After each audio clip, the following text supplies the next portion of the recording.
A teacher refused to believe she was deaf.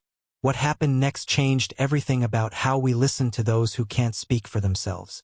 The substitute teacher looked directly at Maya-chan and spoke without moving her lips. Maya, sitting in the third row of her AP history class, felt the familiar knot form in her stomach. She couldn't read what the woman was saying. Not when she spoke that fast. Not when she turned away every few seconds to write on the whiteboard. Maya raised her hand tentatively.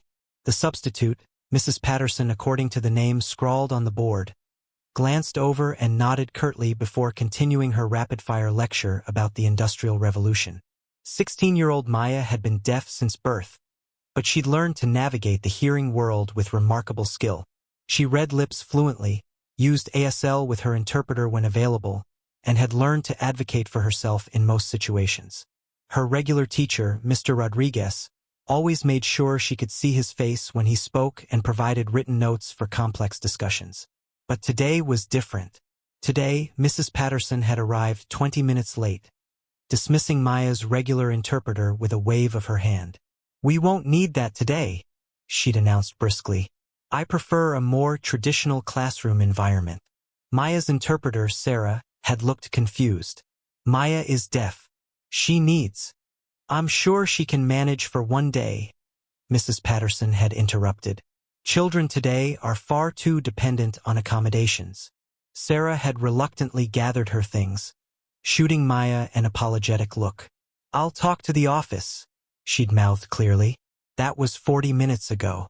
Maya had been sitting in silence ever since, watching Mrs. Patterson's lips move rapidly while she faced the board more often than the class. The knot in her stomach had grown into a sharp ache. Maya raised her hand again, more insistently this time. Mrs. Patterson sighed audibly. Maya could tell by the way her shoulders rose and fell dramatically. "Yes, what is it?" "I can't understand what you're saying when you face the board," Maya said, her voice carrying the slight inflection common among those who'd never heard their own speech. "I need to see your face to read your lips." Several classmates turned to look. Maya's best friend, Jenna, sitting 2 seats over, nodded encouragingly. Mrs. Patterson's expression shifted to one of barely concealed irritation. "Miss Chen, is it? I don't have time to cater to individual preferences. You'll need to pay closer attention." "It's not a preference," Maya said, her voice growing stronger. "I'm deaf. I literally cannot hear what you're saying." The classroom fell completely silent. 28 pairs of eyes turned between Maya and Mrs. Patterson like spectators at a tennis match. Mrs. Patterson crossed her arms. "There's no need to be dramatic. If you were truly deaf, you wouldn't be in a regular classroom. You'd be in special education." The words hit Maya like a physical blow. She felt heat rise in her cheeks, but not from embarrassment. From anger. "I am deaf," she repeated, her voice steady despite the tremor she felt inside. "I've been mainstreamed since kindergarten. I have documentation and IEP, everything. Anyone can claim a disability these days," Mrs. Patterson said dismissively. "I've been teaching for 35 years. I know the difference between a real disability and attention-seeking behavior." Maya's mouth fell open. Several students shifted uncomfortably in their seats. Jenna half stood from her chair. "She's not lying," Jenna said firmly. "Maya's been my friend since elementary school. She's deaf." Mrs. Patterson turned her sharp gaze to Jenna. "Miss Williams, unless I ask for your input, please keep your opinions to yourself." Maya felt something crack inside her chest. All the years of advocating for herself, all the progress she'd made, all the acceptance she'd fought for, and here was this woman erasing it all with casual cruelty. She stood up slowly, her chair scraping against the floor. "Where do you think you're going?" Mrs. Patterson demanded. "To get my interpreter," Maya said, her voice carrying across the silent classroom. "Since you clearly don't understand how education is supposed to work, sit down immediately. You don't have permission to leave."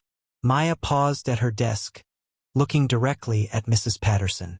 "You don't have permission to deny me my civil rights." Maya gathered her books with deliberate calm, aware that every student in the room was watching. Her hands shook slightly, but her resolve was steel. "If you walk out of my classroom, Miss Chen, you'll receive a 0 for today's participation grade and a detention for insubordination, Mrs. Patterson called after her. Maya stopped at the door and turned back. That's fine. But when my parents and the school administration hear about this, I don't think my grades will be the biggest concern. She left the room to the sound of excited whispers behind her. The hallway stretched endlessly ahead of her. Maya had made this walk to the main office dozens of times for various school activities, but never like this. Never with her heart pounding so hard she could feel it in her throat. At least 20 students had witnessed what just happened. They'd seen a teacher deny her disability, dismiss her needs, and treat her like she was lying about something as fundamental as her own sensory experience. The thought made her stomach churn. Maya pushed through the heavy doors of the main office. The secretary, Mrs. Goldman, looked up with a smile that quickly faded when she saw Maya's expression. Maya, honey, what's wrong? Mrs. Goldman had been at the school for 15 years and knew most of the students by name. She also knew basic sign language and always made an effort to communicate clearly with Maya. I need to see Principal Johnson, Maya said, her voice tight with controlled emotion. It's urgent. Mrs. Goldman immediately picked up her phone. Maya couldn't hear the conversation, but she could see the concern on the secretary's face as she spoke. Within moments, Principal Johnson's office door opened. Dr. Lisa Johnson had been Maya's advocate since she transferred to the high school 2 years ago. She was a thin woman in her 50s with kind eyes and an iron spine when it came to protecting her students. Maya, come in, she said, her lips moving clearly and deliberately. What happened? Maya sank into the chair across from Dr. Johnson's desk and felt the first tears threaten to spill over. The substitute teacher in AP History dismissed my interpreter and won't accommodate my deafness. She said I'm not really deaf, that I'm just seeking attention. Dr. Johnson's expression hardened. She said what? She told me that if I were really deaf, I'd be in special education, not a regular classroom. She said anyone can claim a disability these days. Maya wiped her eyes with the back of her hand. She refused to face me when speaking and told me I needed to pay closer attention. Dr. Johnson was already reaching for her phone. What's the teacher's name? Mrs. Patterson. She's subbing for Mr. Rodriguez. Dr. Johnson's jaw tightened further. Eleanor Patterson. She's been on our substitute list for years, but we've had concerns before. She dialed an extension. Mrs. Goldman, please send someone to room 247 to escort Mrs. Patterson to my office immediately. And locate Sarah Martinez, Maya's interpreter, and ask her to come in as well. She hung up and turned back to Maya. I want you to know that what happened to you is completely unacceptable. It's a violation of your IEP, the Americans with Disabilities Act, and basic human decency. Maya felt a flood of relief. Someone believed her. Someone understood. I recorded part of it on my phone, Maya said quietly, before I left the room. I wanted to have proof. Dr. Johnson nodded approvingly. That was smart thinking. May I see it? Maya pulled out her phone with trembling fingers and showed Dr. Johnson the video. Though there was no sound from Maya's perspective, her phone had captured Mrs. Patterson's words clearly. The audio showed the teacher's dismissive tone, her refusal to accommodate, and her cruel assertions about Maya's disability. Dr. Johnson's face grew darker with each passing second of the recording. Maya, I need you to know that this teacher will not be returning to our school. Ever. And we're going to make sure this doesn't happen to any other student. 20 minutes later, Mrs. Patterson sat stiffly in the chair next to Maya, radiating indignation. Sarah, the interpreter, sat slightly behind Maya, ready to translate if needed, though Maya had insisted on speaking for herself. Mrs. Patterson, Dr. Johnson began, her voice professionally cool. I understand you dismissed Maya's interpreter this morning and refused to provide basic accommodations for her deafness. Mrs. Patterson lifted her chin defiantly. I've been teaching for 35 years, Dr. Johnson. I know how to run a classroom.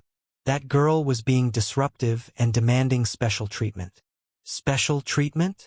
Dr. Johnson's voice remained level, but Maya could see the storm building behind her eyes. You mean following her legally mandated IEP? These so-called accommodations are just excuses for lazy students to avoid real learning. Mrs. Patterson continued, apparently oblivious to the hole she was digging for herself. In my day, students with real disabilities were taught separately, and everyone was better for it. Maya felt Sarah's hand gently touch her shoulder in support. She looked at Dr. Johnson, who was now staring at Mrs. Patterson with unconcealed disgust. Mrs. Patterson, Maya has been deaf since birth. She's an honor roll student who takes advanced placement courses and plans to attend college. She's not lazy, and she's not seeking special treatment. She's asking for the basic accommodations that allow her to access the same education as her hearing peers. Anyone can fake a disability these days, Mrs. Patterson said dismissively. She speaks clearly enough. How deaf can she really be? Maya had heard enough.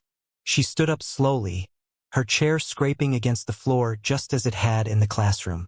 I'm going to sign what I want to say, Maya announced, her voice steady and clear. Sarah will interpret for you, Mrs. Patterson, so you can understand what it's like to depend on someone else for communication. Maya's hands moved in fluid, expressive signs as she spoke. I was born deaf. I will always be deaf.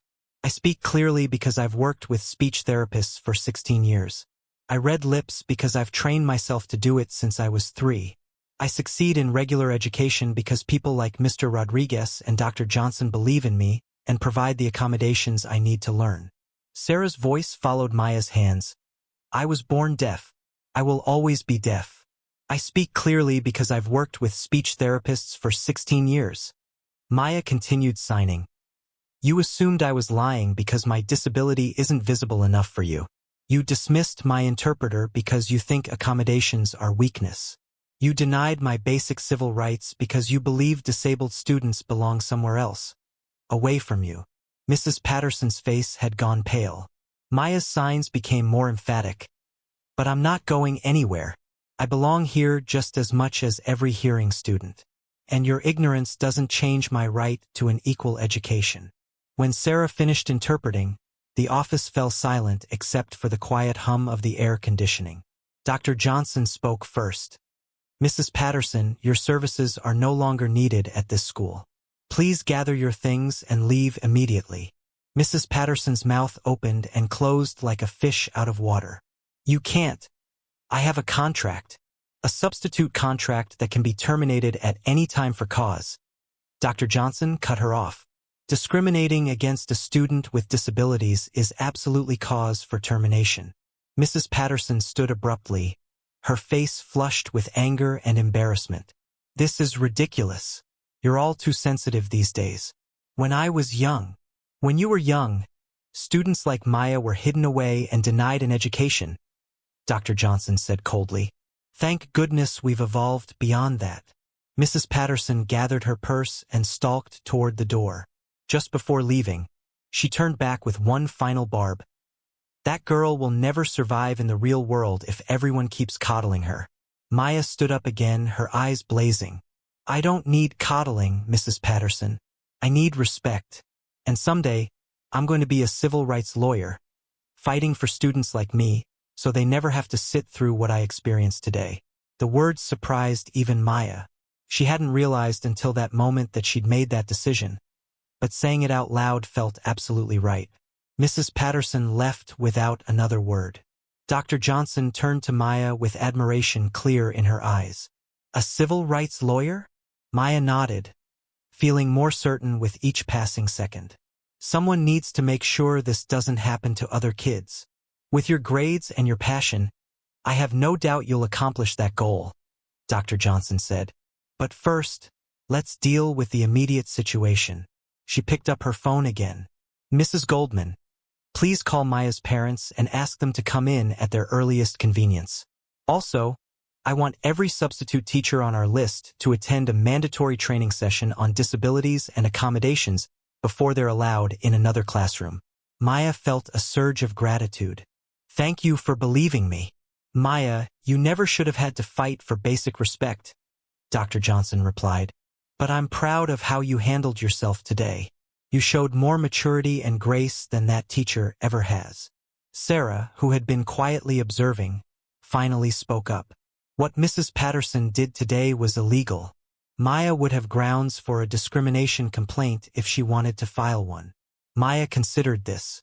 Part of her wanted to pursue every legal avenue available. But another part of her was already thinking bigger.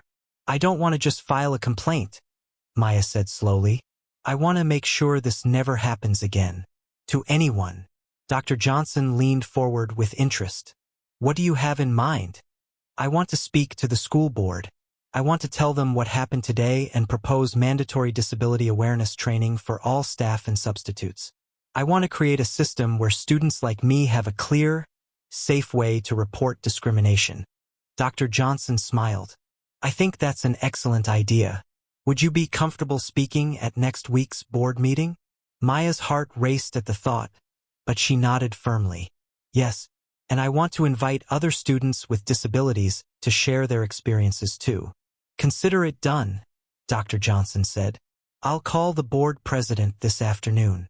By the time Maya returned to AP History, now with Sarah interpreting and a written apology from the school, her classmates erupted in applause. Jenna immediately rushed over to hug her. You're a total hero, Jenna whispered. Half the class recorded what happened this morning. It's already all over social media. Maya's stomach dropped. What do you mean? Jenna pulled out her phone and showed Maya a video that had been posted to TikTok, Twitter, and Instagram. It showed Mrs. Patterson dismissing Maya's needs and making her cruel comments about disabilities. The caption read, Teacher tells deaf student she's faking her disability. This is discrimination. Hashtag deaf rights, hashtag disability discrimination, hashtag Maya deserves better. The video already had thousands of views and hundreds of comments. Maya scrolled through them with wide eyes. This is heartbreaking. That poor girl. I'm deaf too, and this happens more than you think. Where is this? Someone needs to call the school. That teacher should be fired immediately. Maya, if you see this, you're inspiring. Don't let anyone silence you. Maya felt overwhelmed. She'd never wanted this kind of attention, but reading the supportive comments from other deaf and disabled people made her realize she wasn't alone in this experience. I need to post something, Maya said suddenly. People are supporting me, but I want them to understand this isn't just about me. That evening, Maya sat at her kitchen table with her parents, David and Lin Chen, crafting a response video. Her parents, both engineers who had learned ASL before Maya was even born, had been furious when Dr. Johnson called them about the incident. We're so proud of how you handled today, her mother signed while speaking aloud for the camera. But we're heartbroken that you had to. Maya looked directly into her phone's camera as she recorded, Hi everyone, I'm Maya, the student from the video that's been going around. First, thank you for all your support. It means everything to me and my family. She paused, gathering her thoughts. What happened to me today happens to disabled students everywhere. We're told we're faking, that we're seeking attention, that we don't belong in regular classrooms. But we do belong. We deserve the same opportunities as everyone else. Maya's hands moved as she continued signing and speaking. I'm going to speak at my school board meeting next week to advocate for better protections for students like me. If you're a student who's experienced discrimination, I want you to know you're not alone. Your voice matters. Your education matters. You matter. She looked directly into the camera for her final words. Don't let anyone tell you that asking for basic accommodations is asking too much. Equal access isn't special treatment. It's a civil right. The video was posted across all her social media platforms with the hashtag #EveryStudentMatters. The following Tuesday evening, the Riverside High School auditorium was packed. Word about Maya's situation had spread throughout the community, and local disability advocacy groups had organized to attend the meeting in support. Maya sat in the front row with her parents and Sarah, her interpreter. Dr. Johnson had arranged for the meeting to be streamed live and provided CART, real-time captioning, services for any deaf or hard-of-hearing attendees. When Maya's name was called, she walked to the podium with steady steps, despite her racing heart. The room fell silent as she adjusted the microphone and looked out at the sea of faces. Good evening. My name is Maya Chen, and I'm a junior at Riverside High School. I'm here tonight because last Tuesday, a substitute teacher told me I was faking my deafness. She had written her speech in advance, but as she looked out at the audience, many of whom were wearing blue in support of disability awareness, the words came from her heart. I was born deaf. I've never heard my parents say they love me, though I've seen them sign it thousands of times. I've never heard music, though I can feel the vibrations and see the joy it brings to others. I've never heard my own voice, though I've worked with speech therapists since I was 3 to learn to speak clearly. Maya paused, seeing several people in the audience wiping their eyes. But being deaf isn't something that needs to be fixed or hidden. It's part of who I am.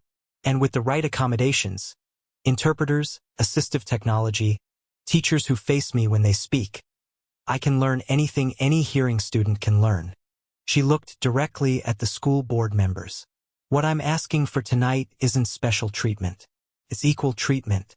I'm asking you to implement mandatory disability awareness training for all staff and substitutes. I'm asking for clear policies that protect students with disabilities from discrimination. And I'm asking for a formal process where students can report violations without fear of retaliation. Maya gestured toward the audience. I'm not the only student who's experienced this. Tonight, you'll hear from others who've been told they're too disabled for regular classrooms, too disabled for honors courses, too disabled to dream big. She took a deep breath for her closing. Education is the foundation of opportunity. When you deny a student with disabilities equal access to education, you're not just limiting their today, you're limiting their tomorrow. I want to be a civil rights lawyer. I want to fight for students like me. But I can only do that if you fight for me first. The auditorium erupted in applause as Maya returned to her seat. Over the next hour, 5 other students shared their experiences of discrimination and exclusion. A student with ADHD talked about being labeled as disruptive when he needed movement breaks. A student with a learning disability described being placed in remedial classes despite her high IQ. A student with chronic illness shared how teachers had accused her of faking symptoms to avoid tests. By the end of the public comment period, there wasn't a dry eye in the house. The school board voted unanimously to implement Maya's proposed changes. Maya stood at another podium, this time at the state capitol, addressing a joint committee of the state legislature. The Maya's Law proposal, formerly titled the Student Disability Rights Act, had gained statewide attention after her school board speech went viral. The proposed legislation would require all public schools to provide comprehensive disability awareness training, establish clear reporting procedures for discrimination, and create consequences for violations of student accommodation rights. Honorable committee members, Maya began, her voice now confident and strong from months of public speaking. 6 months ago, I was just a high school student who wanted to understand her history lesson. Today, I'm here because one teacher's ignorance sparked a movement. She looked out at the packed gallery, where hundreds of students, parents, and advocates had come to support the legislation. This isn't about one substitute teacher anymore. It's about every student who's been told they don't belong, every parent who's had to fight for their child's basic rights, and every educator who wants to do better but doesn't know how. Maya smiled as she saw familiar faces in the crowd. Dr. Johnson, Sarah, her interpreter, her parents, and dozens of classmates who had become disability rights advocates. Maya's Law isn't just about protecting students like me. It's about creating schools where every student can reach their potential, where diversity is celebrated, and where asking for help is seen as strength, not weakness. She paused, thinking about Mrs. Patterson and wondering if she was watching this somewhere, if she understood now what she had unleashed with her cruelty. Some people say students with disabilities are burdens on the education system. I say we're the proof that the system works when everyone has equal access to opportunity. I'm standing here today not in spite of my deafness, but because educators believed in me and provided the accommodations I needed to succeed. Maya's final words rang through the chamber. Every student deserves the chance to stand at a podium like this someday, to make their voice heard, to change the world. Maya's Law will help make that possible. The committee voted 12-0 to advance the legislation to the full legislature. 1 year later, Maya stood before her graduating class as valedictorian. The auditorium was again packed, but this time with pride and celebration rather than outrage and advocacy. She had been accepted to Harvard Law School with a full scholarship. The admissions committee had been particularly impressed by her disability rights advocacy and her plans to specialize in civil rights law. Fellow graduates, Maya began, her hands moving in ASL as Sarah interpreted for the deaf and hard-of-hearing attendees in the audience. We've learned a lot over the past 4 years, but the most important lesson I learned happened on a Tuesday morning in AP history class. She smiled as she saw Mrs. Patterson's replacement, Mr. Williams, in the audience. He had become not just an excellent teacher, but a fierce advocate for inclusive education. I learned that sometimes the biggest obstacles become the greatest opportunities. I learned that standing up for yourself means standing up for everyone who comes after you. And I learned that change starts with one person refusing to accept that's just how things are. Maya looked out at her classmates, many of whom had become advocates themselves over the past year. We're graduating into a world that still has barriers, still has people who don't understand difference, still has systems that need changing. But we're also graduating with the knowledge that our voices matter, that our stories have power, and that together we can make the world more just for everyone. She paused, seeing her parents in the front row, their faces shining with pride. To my fellow graduates with disabilities, your dreams are valid, your goals are achievable, and your voice is needed. Don't let anyone tell you that you belong somewhere else. You belong wherever you want to be. Maya's final words as a high school student were simple but powerful. The world is waiting for us to change it. Let's not keep it waiting any longer. As she stepped away from the podium to thunderous applause, Maya caught sight of a banner in the audience. Maya's Law, protecting every student's right to learn.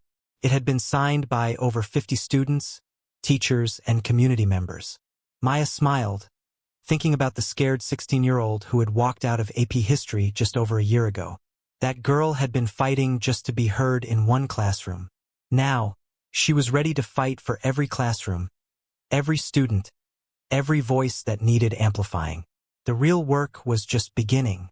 5 years later, Attorney Maya Chen stepped out of the federal courthouse in Washington, D.C., surrounded by reporters and cameras.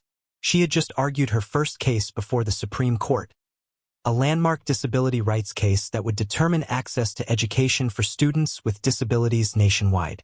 The case had originated from a situation remarkably similar to her own high school experience. A deaf student in Texas who had been denied an interpreter and told she belonged in a special school. As Maya answered questions from reporters, she thought about Mrs. Patterson. She'd heard through the grapevine that the former substitute teacher had watched Maya's graduation speech online and had written a letter to the school district apologizing for her actions and asking to participate in disability awareness training. Maya had never responded to the letter, but she hoped Mrs. Patterson was watching today, seeing what happened when you tried to silence someone who refused to be silenced. Ms. Chen, a reporter called out, what would you say to young people with disabilities who feel like their voices don't matter? Maya looked directly into the camera, her hands moving in ASL as she spoke. Your voice matters. Your story matters. Your dreams matter. Don't let anyone convince you otherwise. And if someone tries to silence you, remember that sometimes the most powerful response is to speak even louder. She smiled, thinking of all the students who had reached out to her over the years, sharing their own stories of discrimination and triumph. Change starts with one person refusing to accept injustice. But it grows when communities stand together and say, this is not acceptable. It becomes law when enough voices join together and demand better. Maya looked up at the steps of the Supreme Court behind her, where the words equal justice under law were carved in stone. We're not there yet, she said, but we're closer than we were yesterday, and tomorrow we'll be closer still. As she walked away from the courthouse, Maya's phone buzzed with a text from her former principal, Dr. Johnson. Watched the oral arguments online. Mr. Rodriguez would be so proud. We all are.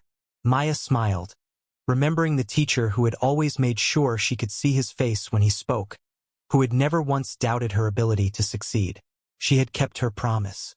She was fighting for students like her, making sure they never had to sit in silence while their rights were dismissed. and she was just getting started.